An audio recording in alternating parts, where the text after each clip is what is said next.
Hey everybody, it's Ron from Pick Dawgz, and this is Ron's Rundown. We're going to go over the MLB games scheduled for Tuesday, July 1st, 2025.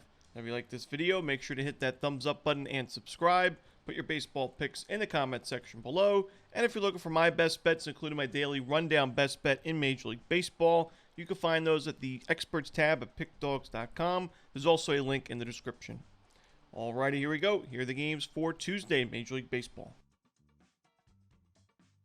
First up, we've got the Yankees and the Blue Jays in an afternoon game. We've got Max Fried and Kevin Gausman as the starters.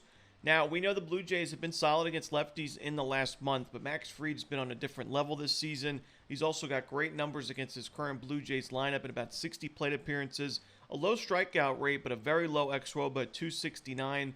I think he pitches well in this game. I think he gets the run support as well. The Yankees have seen a lot of Kevin Gausman over the years, and they've got good numbers. The current Yankees lineup has a high strikeout rate in 216 plate appearances, but a 370 xWOBA with a 500 expected slugging percentage. I think the Yankees get to Gausman, and they win this game on the road, so give me the Yanks on the money line, and maybe a sprinkle on the run line as well. Next up, we've got the Padres and the Phillies. We've got Christopher Sanchez and Nick Pivetta as the starters. Originally, we thought that Sanchez was going to go on Monday. They moved him to Tuesday. Still think the same thing for, I mentioned on Monday, Sanchez got a great matchup against the Padres, a team that's been dreadful against lefties this season and in the last 30 days. Pivetta does not have the best numbers against his current Phillies lineup, about 65 plate appearances, an expected slugging percentage of 477. I look for Philadelphia to get on the board early and often, win this game, and cover the run line since Bank Park. Next up, the Minnesota Twins and the Miami Marlins. We've got Joe Ryan and Edward Cabrera as your starters.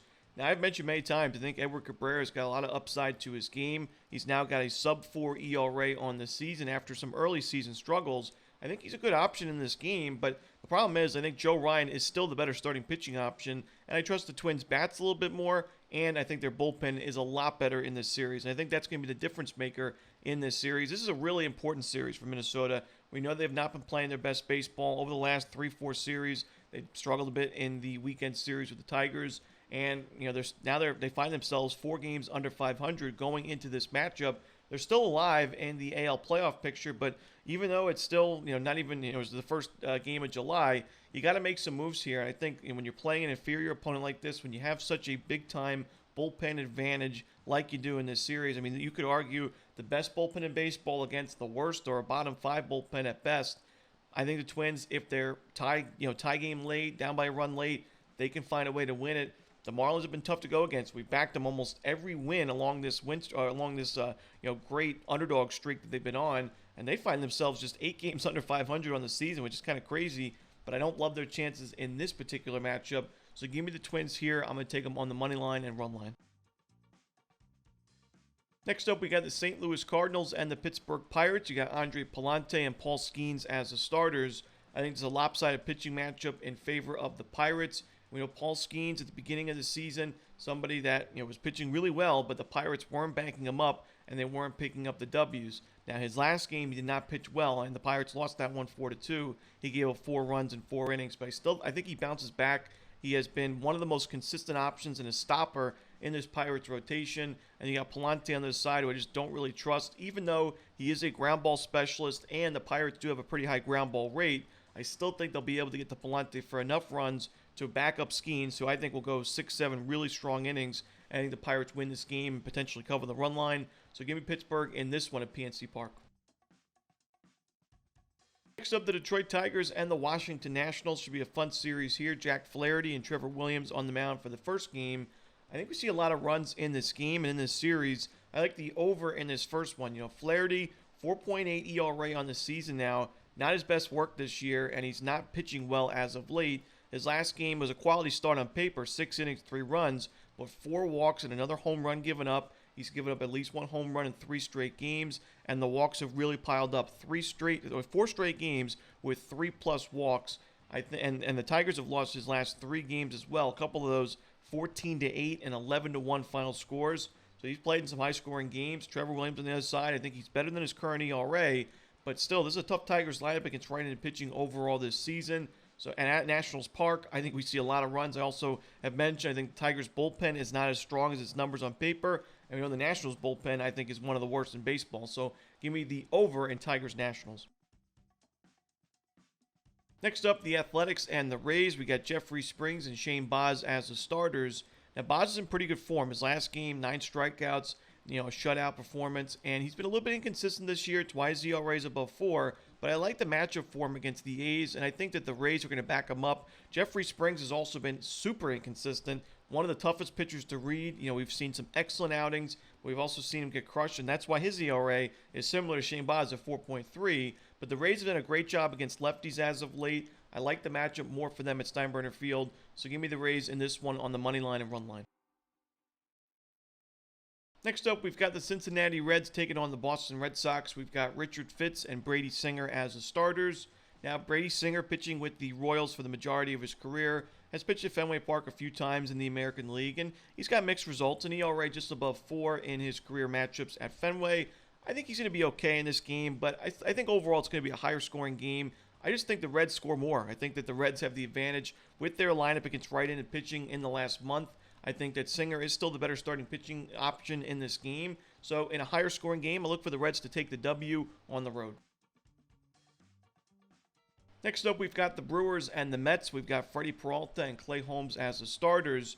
Now, I think this is kind of a buy low spot for the New York Mets, and I'm not somebody that's backed the Mets a ton this year. I have their season win total under 91.5 wins, which was not looking very good, about a couple weeks ago. It's a little bit more competitive now because of the Mets' current form, but I think that this is a spot where, the Mets have obviously been a lot better at home this season, and we saw them get swept on the road against the Pirates this weekend, but you return home where you're 29-12 on the season. The Brewers, who are 10 games above 500 overall this year, they're just a mediocre 20-20 on the road. So I do think the Mets have the upper hand, and when you look at the pitching matchup, Clay Holmes, Freddie Peralta, 2 great options. Freddie Peralta has been one of the best pitchers in this Brewers rotation for the past 5 seasons, but the Mets have actually gotten to him for a few, they've gotten some good at-bats against them. The current Mets lineup, 75 plate appearances, a pretty low strikeout rate for Peralta standards, a high walk rate, an expected slugging percentage of 426, xWOB at 336, some decent numbers there, and I think that the Mets are going to get to Peralta for a few runs in this game. I think Holmes, as long as his control isn't miserable, should be able to put together a quality start. I think the Mets pick up a W, a much-needed W in this one. Next up, we've got the Atlanta Braves hosting the Los Angeles Angels. We've got Tyler Anderson and Didier Fuentes as the starters. Now, Fuentes has just not pitched well so far at the Major League level, and the Angels have a tough lineup. I think they can get to him for a few runs. The question is, can Tyler Anderson and this Angels bullpen be good enough for the Halos to pick up the W? I think they can. I'm not a big fan of this Angels bullpen. I think their high leverage guys are okay. So if this is a close game late, the fact that they got the day off on Monday, everybody should be available. I think they'll be okay. But Anderson, not my favorite option, but he's coming off a decent outing. The Braves have been mediocre against left-handed pitching in the last month. I think he can go 4, 5, maybe 6 decent innings. Let the Angels bats do the talking. I think the Angels pick up the win on the road. Next up, the Orioles and the Rangers. We've got Charlie Morton and Jacob deGrom as the starters. Now, we've heard about all the unders that have been taking place at Globe Life Field this season. It's been a very pitcher-friendly place this year, and the fact that the Rangers' offensive woes have continued now into the month of July. But I think the under is certainly worth a look here. I mean, Jacob deGrom pitched really well against these Orioles. 7 innings of shutout baseball and 7 strikeouts. Charlie Morton wasn't his best against this Rangers lineup last start, and I know it's not easy facing the same lineup twice, but Morton has definitely been trending in the right direction over the last month than he was at the beginning of the season.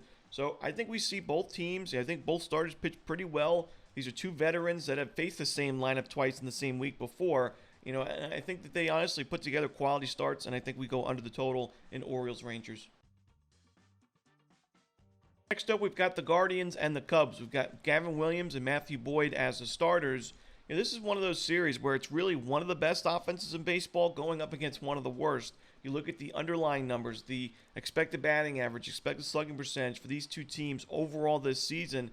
The Cubs are just way better. I mean, the Guardians are arguably the worst lineup in baseball when it comes to the advanced analytics offensively. And, you look at this matchup pitching-wise, I don't think that, I think Matthew Boyd's proven to be one of the better options in the Cubs rotation. 7-3, 2.65 ERA. Can he pitch like that for the entire season?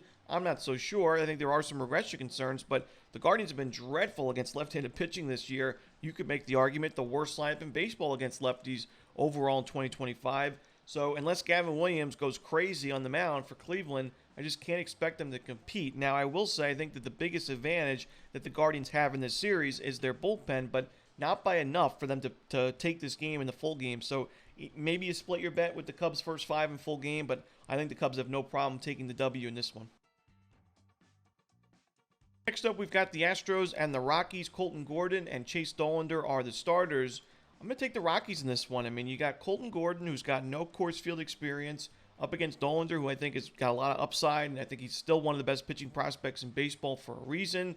The Astros are 50-34 on the season, but 18-20 on the road. They've been dreadful on the road, especially offensively. I think Dollander can pitch pretty well, and I think the Rockies can back him up against Gordon. The Rockies have been better against lefties than righties in the last 30 days offensively. So I'm going to roll with the Rockies in this one, plus 1.5 runs on the money line. Next up, we've got the Royals and the Mariners. We've got Michael Lorenzen and Emerson Hancock on the mound in this game. And I've mentioned many times, I think Hancock is the weakest link in this Mariners rotation, but I think he's still the better option in this particular matchup because I know the Mariners' current lineup and Seattle in general has been able to get to Lorenzen in the past. They've got an expected slugging percentage of .471 against them in about 40 play appearances with a low strikeout rate and a high walk rate to go with it. I just think that Hancock will end up being the better starter in this game. The Mariners will be able to get to Lorenzen, and I think Seattle's bullpen will be good enough to pick up the win at T-Mobile Park. Next up, we'll go to Arizona as the Giants take on the Diamondbacks. We've got Hayden Birdsong and Zach Gallen as the starters. Now, listen, Zach Gallen has struggled in 2025. He's not been great as of late, but Birdsong gave up 7 runs and 2 home runs in its last game against the Miami Marlins at Oracle Park. He's given up in his last 2 games, both in San Francisco, a very pitcher-friendly ballpark, 8 1/3 innings, 11 hits, 12 total runs, 11 of those were earned, 3 home runs, and 5 walks to go with it. The Giants have lost his last 3 games now, and I think the Diamondbacks have the much better offense in this matchup, in this series. So I think this could be a buy low spot on Zach Gallen, who we know has been miserable in 2025, but I think he's going to get the run support. He gets to face one of the weakest lineups in baseball in the last month. I'll roll with the Diamondbacks in this one on the money line. And the final game we're to talk about for the Tuesday card in Major League Baseball, probably the worst game on the board betting-wise, in my opinion. It's the White Sox and the Dodgers. Shane Smith and Yoshinobu Yamamoto are your starters. Now, a few games ago or a few weeks ago, I would have maybe taken a shot here with Chicago with their best starting pitcher on the mound in Shane Smith, but now Smith is really struggling as of late, so I can't really get there with Chicago. Even though they were very competitive in the weekend series with the Giants this past weekend, they took the series. I still think that Yamamoto is the much better option in this game. I don't love the struggles for Smith as of late. The Dodgers should be able to get to him and then add a few runs in the White Sox bullpen. So if I had to lean, I would take the Dodgers and lay the 2.5 runs or maybe 1.5 runs at Dodger Stadium. And that's it. Those are the games for Tuesday in baseball. Hope you enjoyed this video. Again, if you're looking for my best bets, you can find those at the Experts tab at pickdawgz.com. There also is a link in the description. As always, this is Ron Romanelli. Good luck.